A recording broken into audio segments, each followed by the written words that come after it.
So this is me. I'm Victor Vran. I am a dapper chap. This is sort of colonial era technology. It's kind of like Bloodborne, or it's probably most like Bloodborne in terms of its sort of style and atmosphere.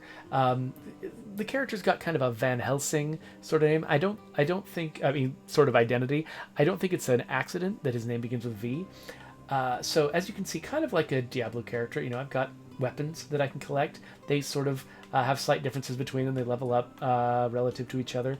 I don't have a ton of different armor pieces. I just have one outfit I put on that just sort of determines how some of my powers work. And basically the way it works is you don't have classes. You're always playing this one character, Victor, but you do have different weapons, and each different weapon brings with it a set of powers, not just like one attack or one set of stats or something like that, but the powers, the attacks that you have available are based on which weapon you have. So you can switch between these two weapons freely, and then you can swap in weapons from your inventory and pretty widely vary up what kinds of attacks Victor has at his disposal. So right now, I think I've just spoken to the Queen, and the Queen has sent me on a mission that I can find on this map. Looks like, yes, I'm headed into the Royal Crypt. So this is like a couple chapters in. I'm still very early in the game. There's probably a lot of it I haven't discovered yet. But yeah, so you'll see that it plays a lot like Diablo in theory, but there are some pretty key differences that are interesting to look at. So one key difference is rotating the camera. The camera only has a single speed, and it's kind of fast. And so, like, trying to gently nudge the camera where you want it is a little bit of a challenge. Also, by default, the minimap does not rotate with the camera. Some people really like a static minimap. I need to have a rotating minimap, so I had to hunt that down. But we've got it in there. It's great. Victor ran through the dusty corridors of the Royal Crypt. Got a character talking to me. I don't know how important that is, though. Whoa, what's that guy doing? Okay, so I'm starting with my favorite weapon, which is this massive hammer. Just hit people again and again with it. When you've got a lot of enemies in a crowd, this thing really shines because it has massive area effect attacks wherever it goes. Wait, what's this over here? Oh, awaken? Oh, I can awaken a monster and steal his wallet. Cool. All right. Anyway, yeah. So we got a bunch of little skeletons here. Not a big deal right now, except the skeletons fly away like something ridiculous whenever you hit them, which I love. Okay, so these guys are flinging themselves at me, so let me switch to my shotgun so I don't have to... Ow! Yikes! Okay, yeah, getting next to these guys is not a good idea. So yeah, switching to my shotgun means that all of my attacks are now ranged. Oh, cool. I've also got... You can see here in my inventory, not only do I have this hammer and this shotgun, I also have... these like tarot card-like abilities down here. I only get a couple slots for them at first, but the moon here means every time I crit, I get this blast of freezing whatever magic that attacks people. So, and that happens every time I crit. So I've also got a card in here that ups my crit chance. So I'm trying to min-max it a little bit. You also notice on the bottom of the screen that X, Y, and B are assigned to X is a basic attack. Y is a more damaging attack. I think sometimes might apply a status effect or something. And then B is a massive area effect attack. And then they have cooldown. So X cools down immediately. Y cools down fairly quickly. B takes forever, but B is devastating. Unfortunately, I'm fighting such small numbers of guys. You really can't see what B is for. Oh, hey, 14 Rocket. Thanks for joining us. Oh, yeah. So 14 Rocket says that they've got a degree in geography, and they're very sort of map-focused, and so they need to have north at the top of the screen. Yeah, for me, it all has to be, like, character relative. Like, it has to be relative to my perspective on the ground. And if it's not, I just get completely lost. And also in real life, I get lost really easily. Okay, so this is where you want to see what the B button does. As the monsters in the hall tried to claw at his flesh. So, I just killed so many guys that apparently I just got a bunch of treasure. Let's look at why I got that treasure. Actually, that's the wrong menu. right here. So each map that you enter has got these challenges. And so when you complete one of these challenges, they get a prize. And I think if you do other things like beating important enemies or something like that, you also get prizes like that. So like for here, I'm looking, I want to awaken the Restless Dead. So I've already awakened one. I want to find all 7. Those are collectibles. And that'll get me a treasure chest. I want to slay Ravenous Souls. That must be an enemy type. If I kill 3 of those, I get one of those flags that drops out of the sky with a bunch of loot. And then there's secrets that will get me loot. If I slay monsters within 120 seconds. There must have been a certain thing I could have accomplished at the very beginning if I rushed the game, and I didn't do that, so I'm not going to get that one unless I restart. And I'm not going to restart, because who has time for that nonsense? But that was also wrong. I love B attacks. So one of the best things is you can switch weapons after an attack. The cooldown for my shotgun is going to keep charging up while I'm using the special powers of my hammer. So basically I use the special powers of my hammer, and then I switch to my shotgun, use those special powers, come back, and my hammer might have recharged. It's great.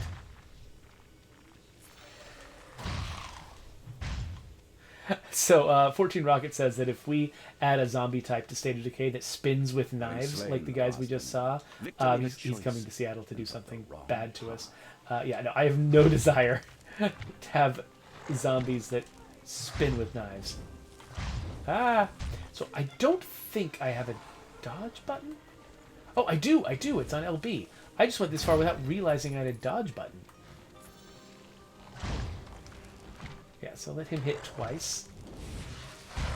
And I'll hit him with a Y attack. And he gets up again? What? What's that nonsense? You don't get up. I'm the hero. I hit real hard. There we go. Looks like... Okay, so some enemies I've seen before do come back once. And so they sort of like they have these little false deaths where you think they're done and then they're not. Yep, those guys do it too. Okay, so they're getting out here. So now I'll switch to my shotgun. Use the B attack even though I only hit one guy with it because it also does more damage than anything else. I kind of wish that my more concentrated Y attack did more damage than the B attack because it feels like they would have clearer alternate rolls, but it doesn't seem to be the case. Or maybe it does, I just can't tell, I don't know. It's not like I'm very carefully watching the numbers here.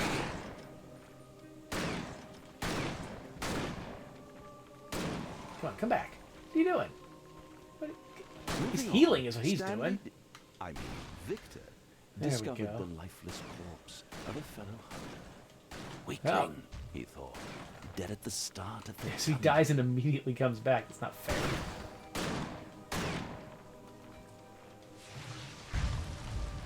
So I don't know what the cripple status... Oh, I just jumped instead of dodging. That wasn't helpful. I don't know what the cripple status effect does. It's apparently what I get from using the Y attack. But does it mean he does less damage? Does it mean he moves more slowly? I'm really not certain. Yikes. I get very used to playing this game without dodging, and so I keep forgetting that I can.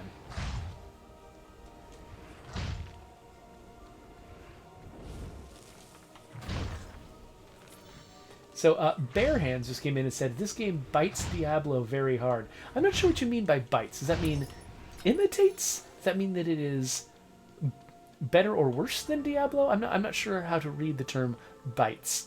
It definitely is familiar if you've played Diablo.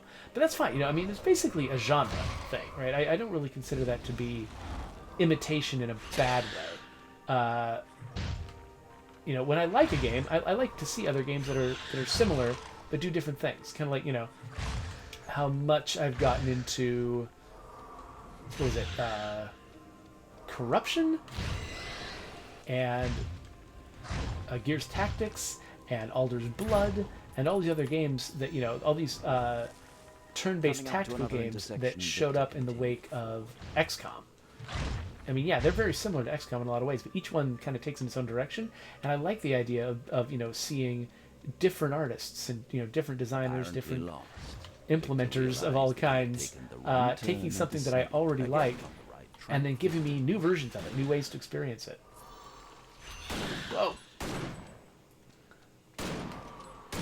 Wow! Oh, that was effective. You stop that right now. Hope that was good enough. Yeah, so that is what Bare Hands was saying, was that it imitates Diablo. So yeah, it is definitely same genre as Diablo. Clearly that's an inspiration. Victor miraculously arrived at the entrance to the lowest sections of the grate. Being a good sport, however, Victor decided to stay a bit longer and have some more fun with his friend, the voice. Yeah, so there's this voice who like narrates what you're doing, and it's kind of, you know, a self-conscious thing. Like, the game realizes that having a narrator is weird, and the narrator talks about how weird he is the whole time. It's kind of fun. I think I've tuned the volume though, so to make sure you can hear me well enough. So that, get out of here. So you might not be able to hear the narrator that well. I apologize for that if that's something you were interested in. Sheesh, get away from me. Oh, so in addition to that crit power that I have, and, you know, the 3 powers that I get from my weapon, I also have this, like, demon power. I've got a diamond shield that I use as sort of my thing. Oh, ow. So I thought it protected me better than that, honestly. I kind of expected that I could take some hits from that guy, but apparently not. Ooh, it looks like I've leveled up, though. So let's look what happens when you level up.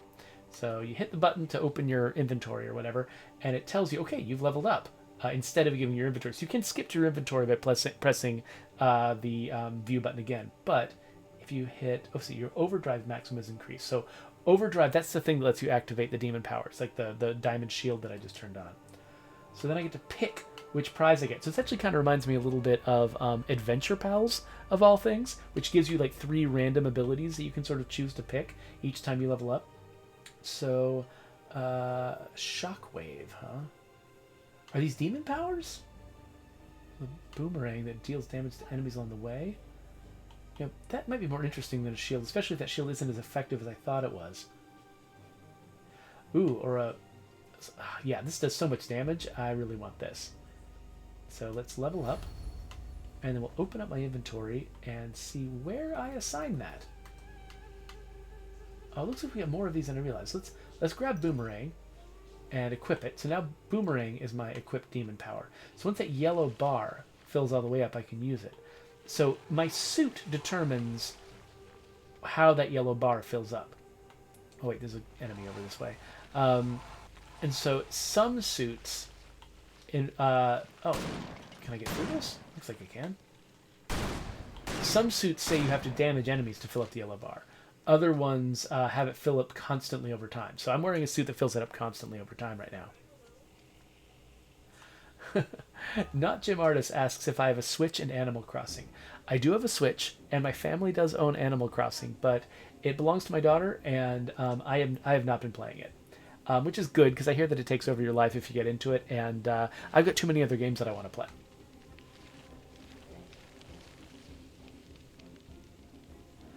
Another dead body. This is fast becoming a common sight. I fear that someday I will get used to death. Then I would be no different than the monsters I fight. That wasn't as effective as I wanted. Let's try this boomerang thing. Okay, apparently that is the way to kill those guys.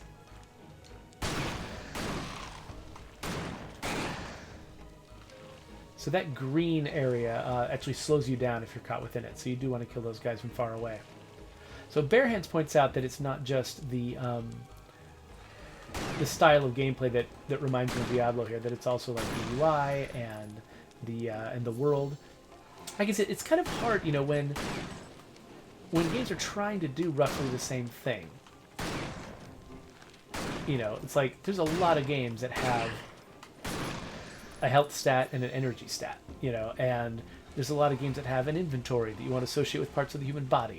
And in a lot of cases, like reinventing the wheel, you know, just for the sake of making sure that you're original and you're not imitating anyone, coming up with novel solutions to age-old problems that people have already seen good solutions for, sometimes it's just not worth it. Sometimes it's just like you get more benefit out of doing what's familiar, so the players immediately understand it. I would just like those not to hit me, so that players understand it, and you don't have to explain it to them. Than you would get from the originality of trying to solve it in some novel way. Which isn't to say that you should just directly imitate other games. I've been assigned to projects in the past where the entire job. Okay, cripple looks like it does slow you down. That was the same status effect that I was applying to those other enemies. I've been assigned to projects where the entire assignment from the executive level was you have to imitate. One by Oh, one. well, I missed that enemy. That was Something lame. is stalking us all.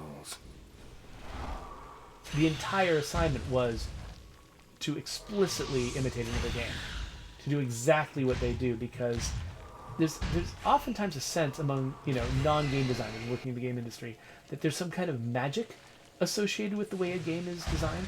That a game that's successful, they succeeded because of some kind of magical, mystical combination of all of their features. And if you want to have the same success, you have to exactly imitate all of their features. And anything you do that's different is probably the reason you failed. When actually the opposite is probably true. In a lot of cases, the fact that you did absolutely nothing different is the reason you failed, more often than not. Oh, sheesh, you gotta use a potion. Finding two of these guys at once is not helpful. Okay, one of them down, that's good. You go away. Where are you going? Hey, come back. Come back. Don't you want to be friends? Oh, sheesh. Okay, I did not aim that properly.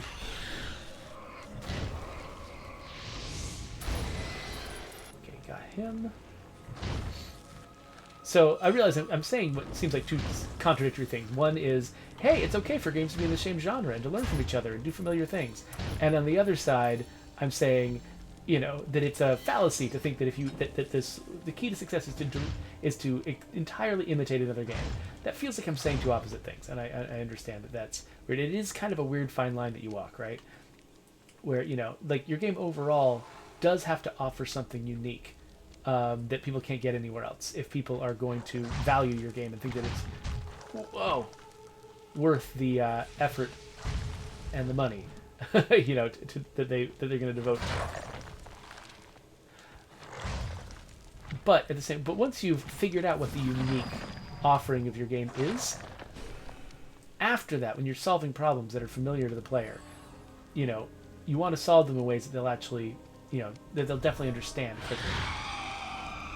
Once you've figured out what that unique thing is, or unique things, or whatever's unique about your game, once you know what it is, don't reinvent the wheel about all the stuff that's just perfectly common. Don't think you have to figure out an alternative to a health bar, for instance. Now sometimes, like say Call of Duty 2, introduced that sort of like get behind cover and recharge health system, right? That like a huge part of the draw of that game was that it was you don't get into a death spiral where you're definitely just going to die no matter what you do. Every encounter could be tuned to the assumption that you have maximum health when you enter it. It's it definitely it was a novel solution to an age-old problem, and it was part of the draw of the game. It's like, oh wow, hey, health and everything works differently in this game. You get right back in the action quickly. You don't just sit there limping along feeling like you have no hope because you've run out of health. And so it was a selling point. But if the game already had, if the game, if that wasn't one of the game problems that game had set out to solve, then it would have been silly to just, they changed health bars because they saw a clear benefit to the game of changing health bars. They didn't just change health bars for the sake of being original, because that's just not a good enough reason. I hope that's all making sense. I'm sitting here like writing a treatise here on imitation in games.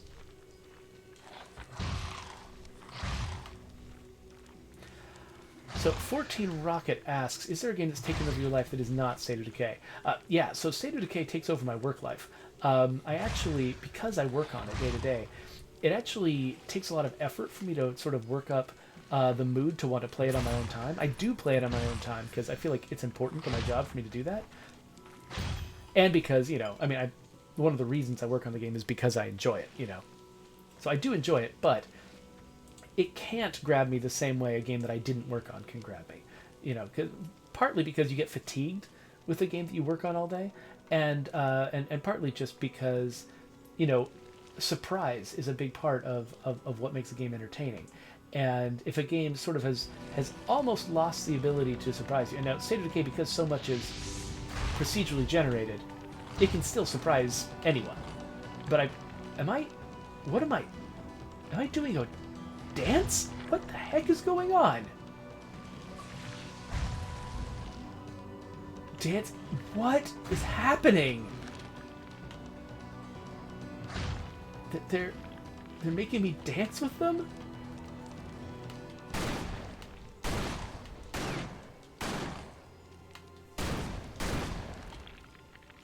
That's really weird. I mean, in a good way? I like that they've got a sense of humor, but I was not expecting that at all. Yes, exactly. Thank you. I was trying to remember. Oh, I just ran out of batteries. This has been threatening to do that for a while. Let me just swap them out.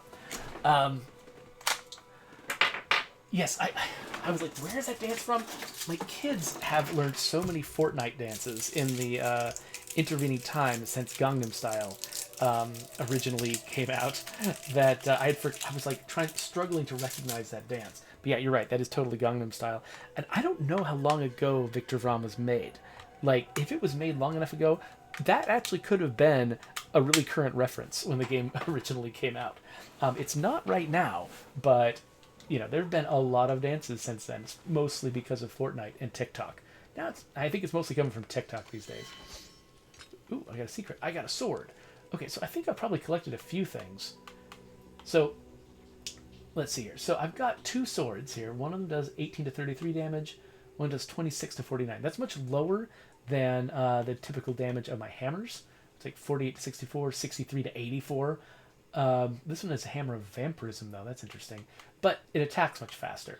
So I've been showing you 2 weapons so far. Let's equip another couple of weapons to give you a sense of what the variety is like. Anyway, what was I talking about before? Oh, yeah, so that's what games have taken over my life. So RimWorld is a huge one for me. Like, that RimWorld is the game that I keep going back to. I generally, if somebody asks me what is my favorite game of all time, I usually tell them RimWorld. Now, there are people out there who are much better at RimWorld than I am. The people who do Arctic challenges and stuff like that are insane, and I can't do that. Is that you, old friend? Notice I can do that spinny move just as well as those dervishes can. I have lured you to this place for a specific reason, Victor. Come down, Oh, get off me. and I will tell you. So the sword, I actually have trouble telling has the become of difference you? between the sword's attacks, which is kind of one reason why I don't enjoy it quite as much as the hammer. Like, with the hammer, I can really tell. Okay, so I think my B move is a stunning move. But the Y move, I'm not sure what it's for. I guess it's a big area effect move, but not that big compared to the hammer. But I can do it faster. So I think all of my moves with the sword charge up much faster than the hammer moves do.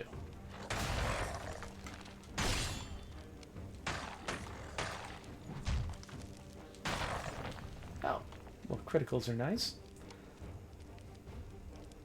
Okay, so 14 Rocket says that this game came out 3 years after Gangnam Style, so that dance was already dorky when the game came out. But that's fine. That's one of the costs of being an old person, is that when you work on stuff like this, you cannot possibly keep up with the kids. Okay, teleport. Where am I teleporting to? Oh, probably a boss battle. Well, let's see how this goes. Adrian the Fallen.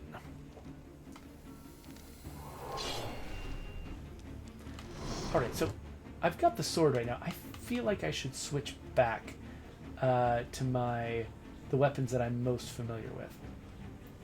So let's Actually, you know what? Yeah, let's at least grab this one. Let's keep the scythe though, because it could be that that dervish move is the best way to do a lot of damage to this guy. But if it turns out that I want to keep my distance, then I might switch back to the shotgun. What is lasering me? What are you? This city will be their grave. Oh, sheesh. Taking a ton of damage from this guy. I can make you Okay, looks like he stronger than you can attacks me imagine, fast enough. Victor. A This, single bite, oh, Victor. that's not what I wanted to do. That's This all hammer it lets me get one hit in. I don't know if that takes. hit is worth enough. Yeah, he's hitting me each You time. are So that blind, might not be a good weapon to fight him with. like I was before I received this gift. Oh, is this hurting me steadily over time? Okay, well that explains why my health was so low before. I'm really glad I figured out there was a dodge move before I started this fight. This city Oh, I can daze him. I forgot about that. The scythe is, yeah, the scythe has got some good stuff. Join me and Just run away a little bit. Oh, yeah, so just hitting with the normal attack doesn't seem very worthwhile.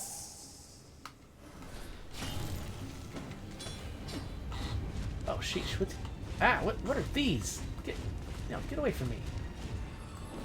Okay, I'm using a lot of my potions here. Okay, let's daze him, and then use my dervish attack on him. Oh, nope, he recovers pretty fast from that. Alright, let's kill everyone. Ah, yeah, that's working. I've crippled him. Oh, crap, I gotta get to this thing. Alright, let's daze him. Oh, my dervish move wasn't ready yet. Dang it. Alright, let's do this then. Kill all the minions. And... he's kind of giving me time to think. I can move fast enough that I can stay off his radar.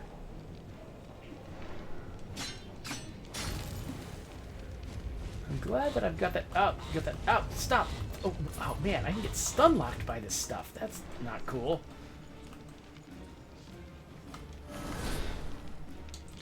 Oh, I keep forgetting to check to see if my dervish move is ready before I do that. Oh, okay. Let's get that on the other side. There we. Oh, what? Wait, was that enough? No, it was not. Oh, now there's. How many of these are there gonna be? Okay, here we go. Use a potion. Alright, get away from all this nonsense. And cripple him. And might as well use this. There's no enemies, no minions around, but whatever. But what's this? What's he doing? Oh, making more of these, huh? Oh, come on. This is going badly for me. Yeah, at least we can annihilate that in one hit.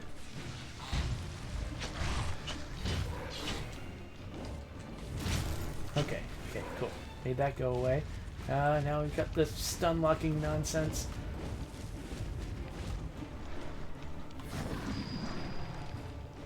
Try to get the boomerang to come back through him. It's something.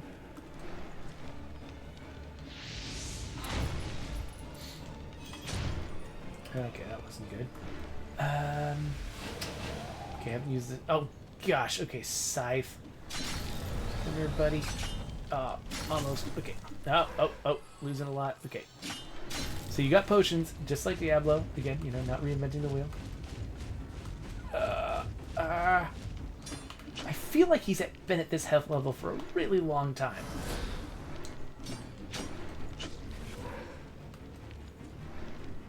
Okay. Cripple him?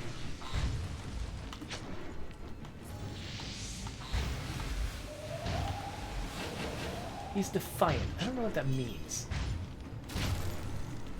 I mean, I know what the word means. I don't know what it means in the game. basically reliant on health. Oh wait, there's a health thing right here. Let me come back to that next time I'm low on health. If there is a next time. Okay, so let's... Wait, oh, I hit the wrong button. I just healed instead of... That's how you switch weapons.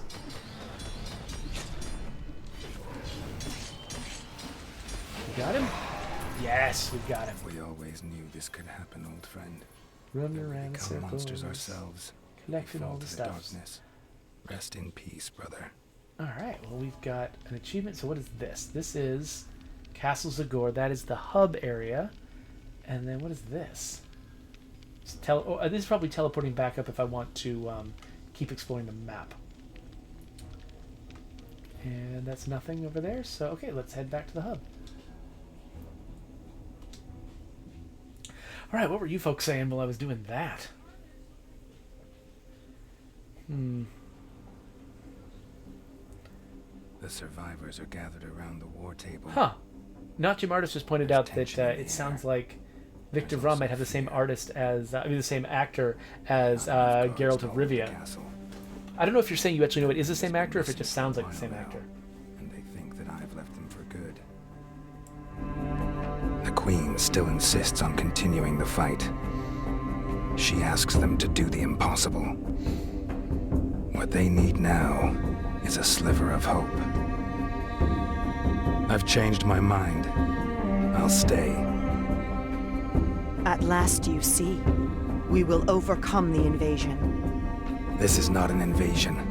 I now know what is happening here. The city is a trap for hunters. And what would you do? Spring the trap. But you're a hunter! Alright, so this right here is something I will unlock sometime in the future. Transmutation, don't know what it is. Probably something to do with a similar mechanic in Diablo. Yeah, so right now I need to talk to Sir Crumb. Wait, is this Sir Crumb? Who's I'm this? going to look for Irene. Do you know where she went? She is searching for something all over Zagoravia. She left for the old tower and the hunting grounds, but she did not return. I looked for her before the War Council, but I was unable to find her. Alright, so that's my next mission. So that previous mission to, what was that, the Royal Tomb? Royal Crypt. So I got that by talking to someone here, and then I went to the map and continued. So that's basically how this will continue going. I'll keep coming back here. Now they've got, a trader that I can talk to. Wait, where's the trader? Are they? Oh, I think they're up ahead. Yeah, there's a trader. So I can come over here. Godspeed, my son. And let's see here. What am I doing? So I can sell the stuff that I don't need, like this hammer that's not as good. I mean, it's a hammer of vampirisms, which I assume it means, yeah, gaining health. So maybe it's worth keeping around. I only want to keep my fanciest shotgun, which I guess is, I don't know, by a hair it's the one on the left. So we'll sell this guy. Similarly, we'll sell the cheaper sword. And a piercing scythe of luck. Oh, that looks like it's a better scythe than the scythe I have. So we'll sell the other two. And we'll just kind of keep the weapon variety going here. And let's see here. I've got all these powers. I've gotten the diamond one like several times. So let's just sell the extras of that. Got all these cards. I don't know. I haven't really spent a lot of time trying a lot of these out. So I can hold on to those for a bit. And then, oh, what are these? Gift boxes? Oh, okay. So combine with other gift boxes and transmutation to get better items. I guess I'll save that for a while then. And that's it. That's Victor Vran. So I know that there's more to it probably as you get deeper into the game. You unlock transmutation. There's new enemies they'll show up. The game probably gets a lot more interesting as you go. But that's a rough idea of what it is. So if you've been curious about it, like I have for the past few years, you can check it out. For now, though, let's put up the bar and finish this video so we can move on to something else.